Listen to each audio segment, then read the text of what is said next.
Boa noite, gente. Tudo bom? Tá alto, não tá não. Vocês não acham, não? Tá bom? Ó, vou logo avisando que eu, de vez em quando, me empolgo, a altura vai inacessível, então vocês fazem um sinal, assim, para eu acordar para Jesus, tá bom? Então, vamos lá. Eu estava aqui tentando me localizar nos tempos, né? Vocês devem estar sabendo que esse ano a gente está estudando esse livro maravilhoso. Para quem me conhece sabe que eu sou fã desse espírito, que é a Irmã Dufour. É o livro Vibrações de Paz, que ele tem o conjunto de 3 livros da Hermance, livros que eu costumava usar bastante aqui. Ele é dividido em 3 partes, e o estudo da noite de hoje está na parte 1 desse livro, no capítulo 21, com o título Severidade Consigo Mesmo. Super recomendo a aquisição, tá? É muito bom para fazer um evangelho no lar. Então, aqui na nossa livraria, vamos juntos. A reflexão da noite de hoje, a Hermance, assim como Emmanuel, também ela costuma trazer algum trecho da Bíblia, dos Evangelhos, para a reflexão. E o que ela traz na noite de hoje para a gente é o seguinte trecho que está em Pedro, capítulo 4, versículo 8. Mas, sobretudo, tende ardente amor uns para com os outros, porque o amor cobrirá a multidão de pecados. E aí a primeira coisa para a gente conectar com o tema, eu queria fazer uma pergunta. Vamos parar agora neste momento e nos perguntar: será que a gente está sendo muito severo conosco? Ou melhor, será que estamos sendo severos ou estamos sendo duros demais conosco? Existe uma sutil diferença entre ser severo e ser duro consigo. Conseguem imaginar essa diferença? Hermance explica que a severidade saudável é a você trabalhar a consciência. Ou seja, você comete um erro e você tem a consciência sobre o erro cometido. Isso é a severidade natural, saudável. O que a gente acaba muitas vezes fazendo é a autopunição. Ou seja, a gente identifica, a gente reconhece, toma consciência, só que a gente se julga, a gente se agride, a gente se culpa. O Evangelho da noite de hoje nos convida a ser diferente. Ele nos diz que a gente tem que ter em mente que ter consciência é o ponto importante, mas não se agredir a partir do momento que a gente toma consciência do erro. Porque quando a gente imagina nos dias de hoje, se a gente for parar para pensar, a gente vive uma cultura de muita cobrança, não é mesmo? Perfeccionismo. A gente sempre acha que tem que estar certo 100% do tempo. E a gente se compara. Isso acontece em toda a sociedade. Assim como na doutrina espírita. Só que a reforma íntima é um processo nosso conosco mesmo. Não tem nada a ver com o próximo. Tem a ver com o nosso processo de transformação. Então, se a gente quer mudar, a gente tem que trabalhar o olhar para cada um de nós. No Livro dos Espíritos, na pergunta 919, é feita a pergunta para Kardec, né? Como é que a gente faz para lidar com o processo de evolução?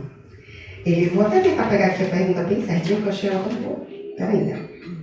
Qual o meio mais prático, o meio prático mais eficaz que tem o homem de se melhorar nesta vida?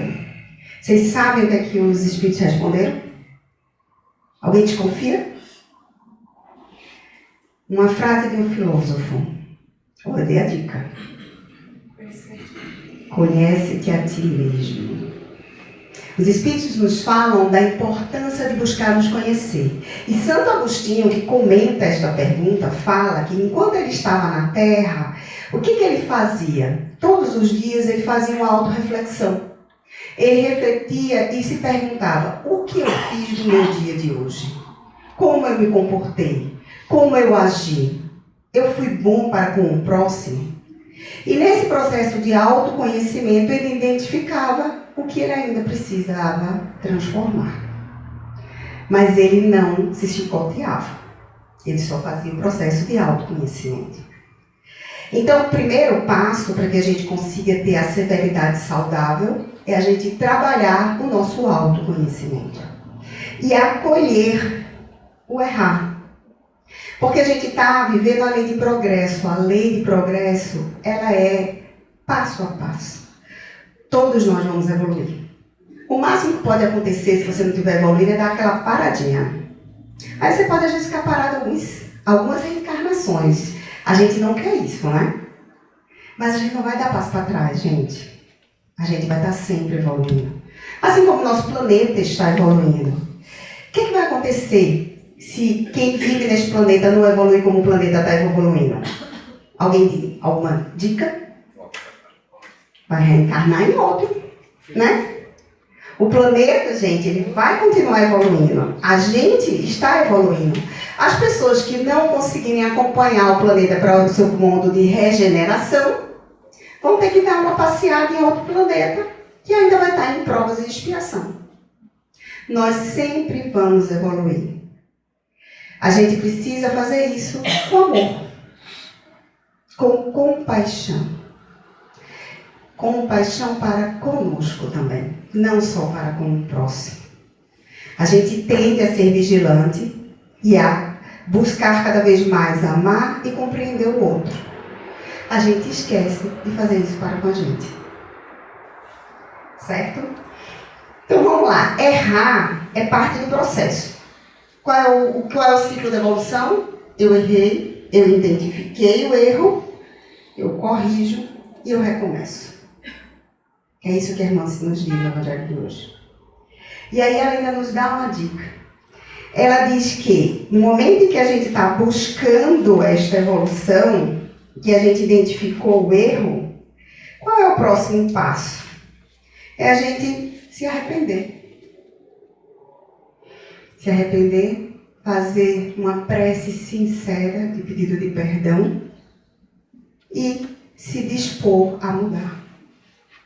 Às vezes a gente não vai conseguir chegar para quem a gente aferiu e agrediu e pedir perdão, mas a gente pode, pelo menos em oração, fazer esse pedido.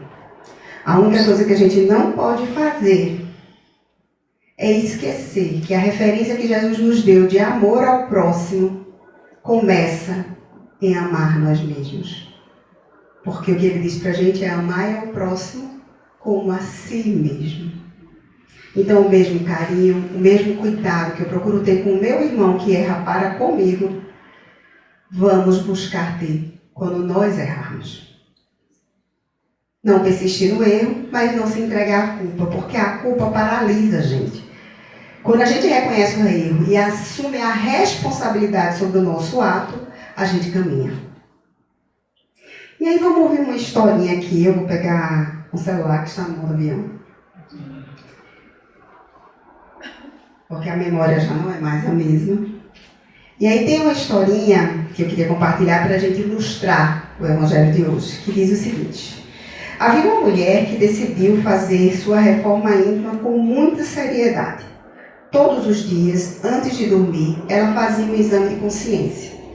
No começo, isso trouxe muitos ganhos, mas com o tempo algo mudou. Ela passou a anotar tudo o que fazia de errado. Uma palavra impensada, um pensamento negativo, uma impaciência, e cada erro virava um peso. Ela começou a dormir triste, sentindo-se sempre insuficiente. Um dia, em prece, ela disse: Senhor, eu estou tentando, mas parece que quanto mais eu me observo, pior eu fico. Naquela noite, ela teve um sonho. Ela se via caminhando ao lado de Jesus e, em certo momento, mostrou a ele um caderno cheio de erros.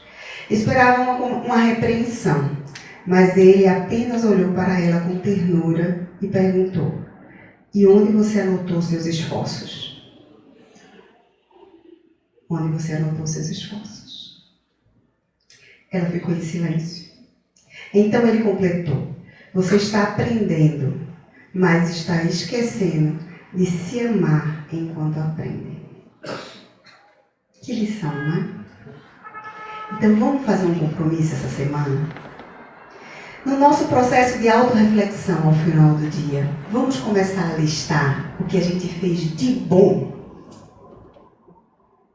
Vamos concentrar o nosso coração, o nosso ser, a nossa existência nos passos que estamos dando para a frente.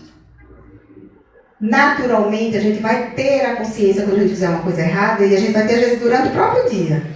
Nesse momento, o que a gente vai fazer? Seguir a dica de irmãs. Entrar em prece sincera, pedir a Deus a força e o perdão pelo erro cometido e a serenidade para lidar com este erro. Se o nosso coração tiver a oportunidade de pedir perdão a quem a gente feriu, que a gente assim o faça. Se a gente não estiver pronto para fazer, que a gente busque ao menos se perdoar. Porque a verdadeira severidade é reconhecer e não se martirizar. E é esse o convite do Evangelho de hoje. Que a gente faça isso por nós. Porque se a gente quer se transformar, a gente tem que começar amando e desenvolvendo em nós o alto amor, o carinho, a compaixão e reconhecer as nossas conquistas. Vamos celebrar as nossas vitórias, porque um pai quer sempre o sorriso de um filho. E ele sempre está confiando em nós. Ele sabe que nós vamos conseguir. Então, que a gente se conecte com ele e procure ter para conosco o mesmo olhar que ele tem com a gente. Ele vê em todos nós filhos prontos a se modificar e a evoluir. E ele está pronto para nos dar a mão e enviar um monte de anjos, um monte de pessoas maravilhosas para nos apoiarem e nos mostrarem onde estamos. E, acima de tudo, que a gente saiba que nós podemos ser anjos de nós mesmos, a partir do momento que a gente se ama. Muita paz para todos.